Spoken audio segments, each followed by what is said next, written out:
Hello friends, welcome to your most favourite YouTube channel Graduation Academy. आप लोगों का आपके favourite YouTube channel Graduation Academy में बहुत बहुत स्वागत है।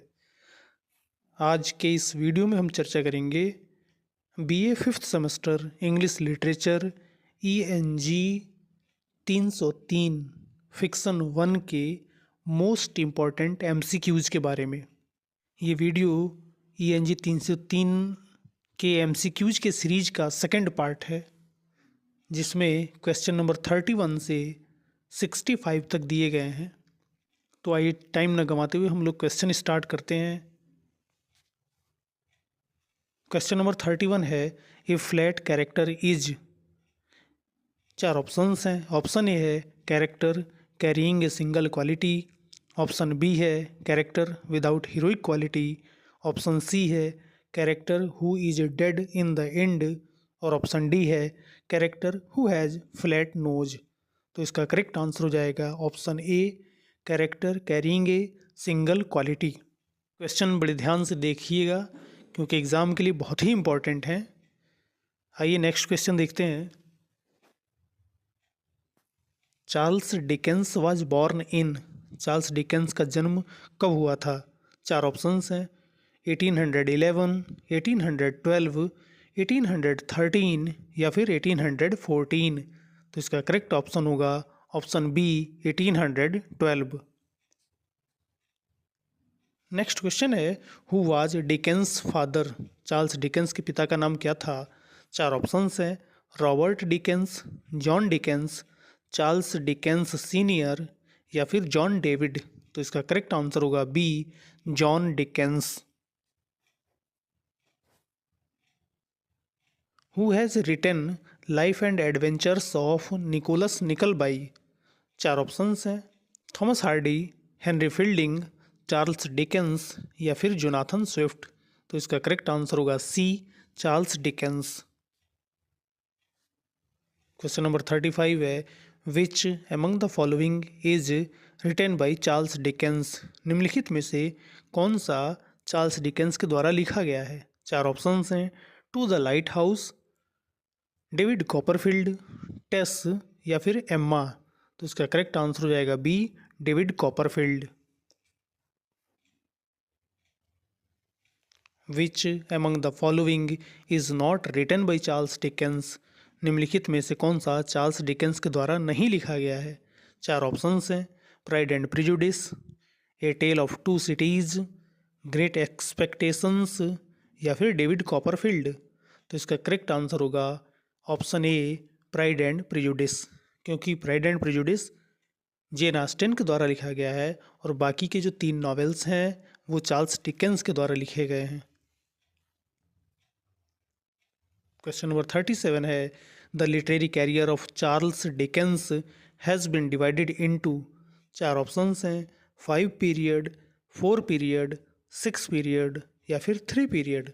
तो इसका करेक्ट आंसर होगा बी, 4 पीरियड। चार्ल्स डिकेंस के लिटरेरी कैरियर को 4 भागों में बांटा गया है। Who among the following is not the contemporary of Charles Dickens. निम्नलिखित में से कौन चार्ल्स डिकेंस का समकालीन लेखक नहीं है? चार ऑप्शंस हैं। Thomas Hardy, William Thackeray, Charles Reade या फिर विल्की कॉलिंस। तो इसका करेक्ट आंसर होगा option A, Thomas Hardy.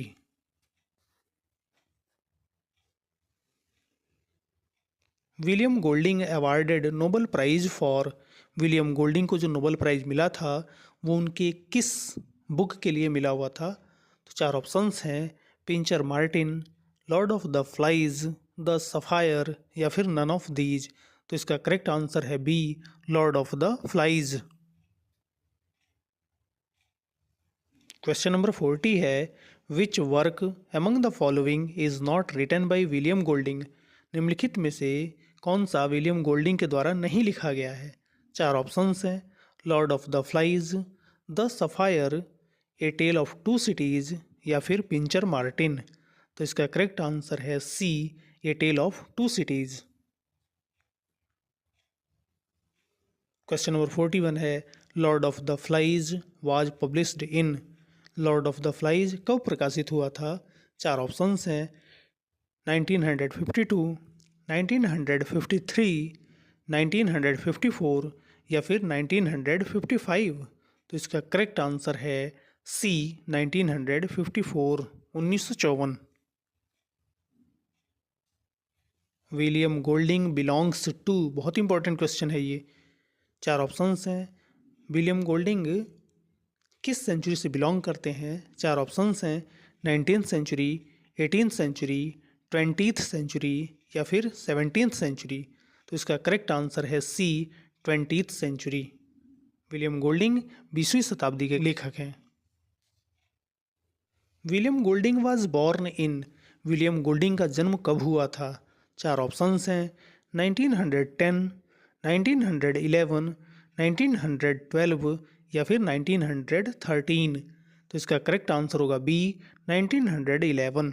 William Golding का जन्म 1911 में हुआ था।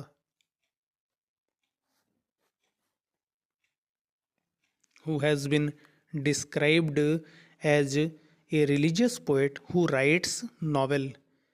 किसे एक रिलीजियस पोएट के तौर पे जाना जाता है जो उपन्यास लिखता है? चार ऑप्शंस हैं। Charles Dickens, William Golding, Thomas Hardy या फिर हेनरी फील्डिंग। तो इसका करेक्ट आंसर होगा B William Golding. Who were twins in Lord of the Flies, Lord of the Flies novel में ट्विंस कौन थे? चार ऑप्शंस हैं। ऑप्शन ए है Sam and Piggy, option B है Sam and Eric, option C है Eric and Ralph और option D है इरिक एंड पिग्गी। तो इसका करेक्ट आंसर हो जाएगा B Sam and Eric. Next question है who is the protagonist of the novel Lord of the Flies, Lord of the Flies novel का protagonist कौन है? चार ऑप्शंस हैं। राल्फ, पिग्गी, साइमन या फिर जैक। तो इसका करेक्ट आंसर हो जाएगा ए राल्फ। नेक्स्ट क्वेश्चन है what is the central theme of Lord of the Flies, Lord of the Flies का सेंट्रल थीम क्या है? चार ऑप्शंस हैं। ऑप्शन ए है the power of civilisation over savagery, option B है the power of savagery over civilisation, option C है the importance of individualism over collectivism और option D है the importance of collectivism over individualism. तो इसका correct answer हो जाएगा B the power of savagery over civilisation, सभ्यता के ऊपर असभ्यता की सत्ता। नेक्स्ट क्वेश्चन है what is the significance of the conch shell in the novel Lord of the Flies, Lord of the Flies में कॉन्च सेल किसका प्रतीक है? चार ऑप्शंस हैं। ऑप्शन ए है it represents the power of civilisation and order, option B है it represents the power of savagery and chaos, option C है it represents the power of individualism over collectivism और option D है it represents the power of collectivism over individualism. तो इसका correct answer हो जाएगा option A it represents the power of civilisation and order.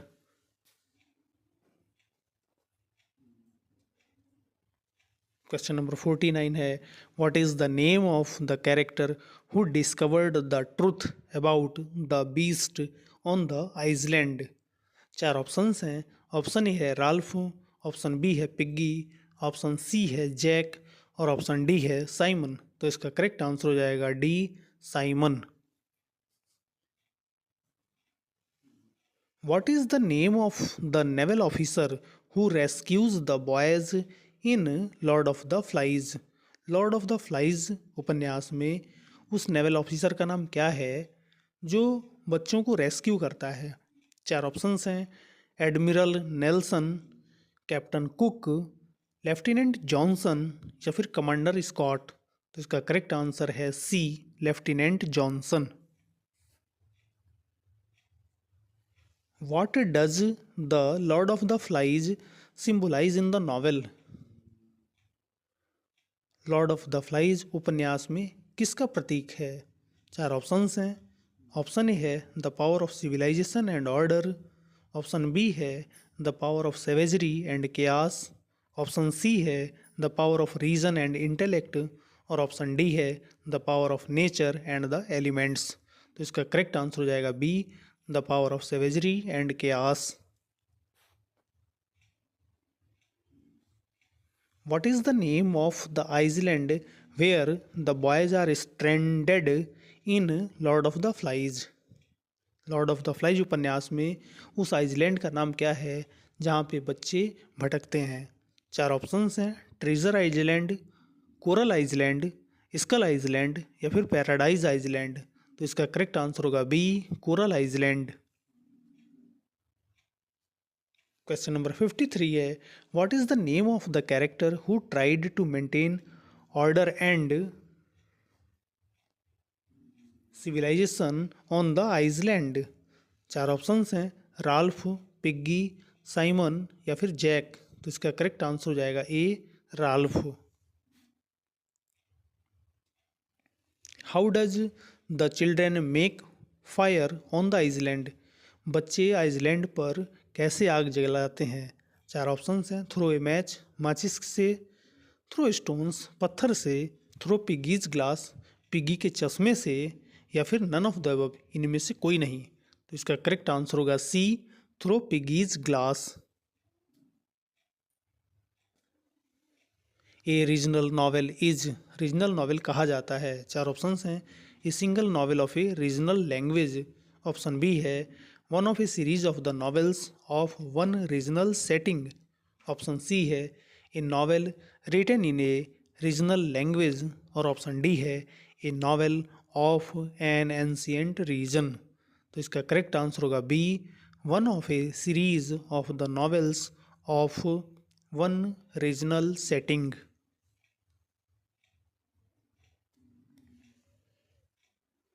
Question number 56 है, Thomas Hardy's popular region is, ये अक्सर exam में आता रहता है। थॉमस हार्डी का पॉपुलर रीजन क्या है? सुसेक्स, वेसेक्स, कैस्टर ब्रिज या फिर डॉर्चेस्टर। तो इसका करेक्ट आंसर होगा B, Wessex. A gothic novel is, चार ऑप्शंस हैं, ऑप्शन ए है the novel of fear psychology, option B है the novel of terror, option C है the novel of fearful scene and sights, और option D है the novel of the absurd. तो इसका correct answer होगा B, the novel of terror. Who is the hero of the novel Pride and prejudice? Pride and Prejudice novel का hero कौन है? चार options हैं, Charles Bingley, William Darcy, Collins या फिर मिस्टर बेनेट। तो इसका करेक्ट आंसर होगा B, William Darcy. The father of historical novel is, historical novel का जनक कौन है? चार ऑप्शंस हैं, M G Lewis, Charles Dickens, Sir Walter Scott या फिर जेन ऑस्टन।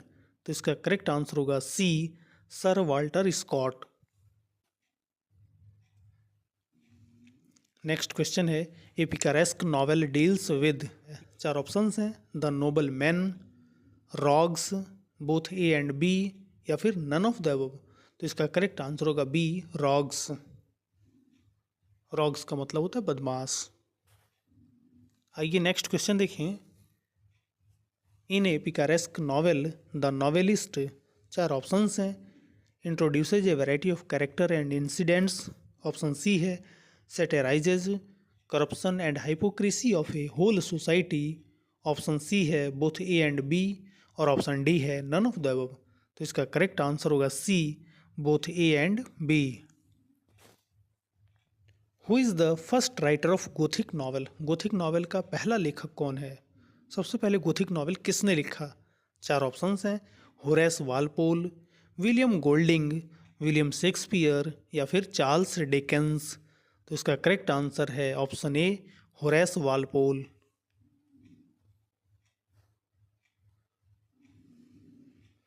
क्वेश्चन नंबर 63 है, an epistolary novel is a novel written as, चार ऑप्शंस हैं, long tale, a series of documents, story of rogue या फिर none of these. तो इसका correct answer होगा B, a series of documents. Which type of Jane Austen wrote, Jane Austin किस प्रकार के नॉवेल लिखती हैं? चार ऑप्शंस हैं, domestic novel, regional novel, historical novel या फिर गोथिक नॉवेल। तो इसका करेक्ट आंसर होगा ए, डोमेस्टिक नॉवेल।